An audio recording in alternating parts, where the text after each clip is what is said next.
The 8 News Now investigators obtaining video of a deadly prison fight. Vanessa Murphy first sharing a report uncovering some pretty gruesome moments. Tonight, her story is getting a response from officers in another story you'll only see here. We do want to warn you about the graphic content in this report.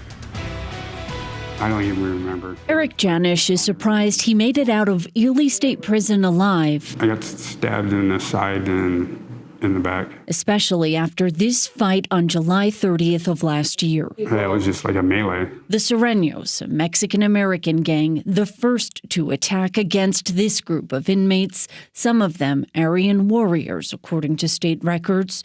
3 inmates died. The first pepper ball shots appear to come 14 seconds after it all started.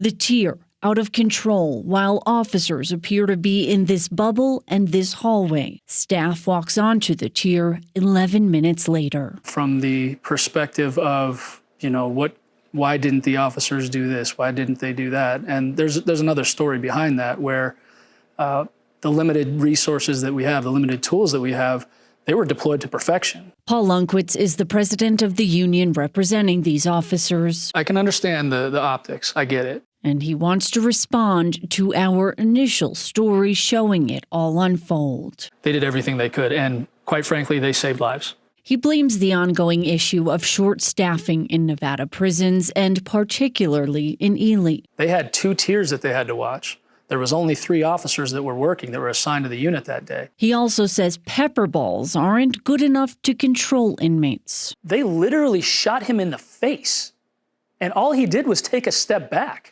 Lunkwitz disagrees with the decision to stop using shotguns inside state prisons in 2016 after at least 1 death and lawsuits. The shotguns have a very, very heavy psychological effect. Were the prisons in more control when officers had the shotguns, in your opinion? In my opinion, they absolutely were. I only had to fire a shotgun 1 time in my entire career, and before I could even pull the trigger, they were all getting on the ground just by me giving commands and them knowing what was coming next. But Director James Arenda in this memo last week reiterates he does not believe shotguns should be brought back into the prisons, pointing to an American Corrections Association recommendation against them, costly lawsuits, and even an officer sentenced for involuntary manslaughter after using the weapon. We also reached out about staffing. A spokesperson says at the time of the fight, the Department of Corrections had 1 officer for every 7 inmates at Ely. Now it's about 1 officer for every 9. But since the fight, prison leaders transferred many inmates to High Desert State Prison, closer to Las Vegas, and upped it from medium security to max, while Ely is downgraded from max to medium. Aside from staffing issues, though, Lunkwitz insists officers were following policy and procedure. Until everything is safe and secure, we're not sending staff out there, period. And good on them, because they're not trying to go home in a bag either. 11 minutes, though, until we see officers walk on the floor. Right?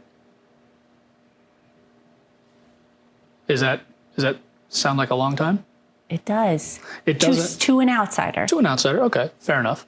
11 minutes when you have 1 officer per unit spread out all over the yard and none of the rest of them can respond because they are that short-staffed. Lunkwitz says the officers in the video here would be breaking department policy if they sat down with us to give their side of the story.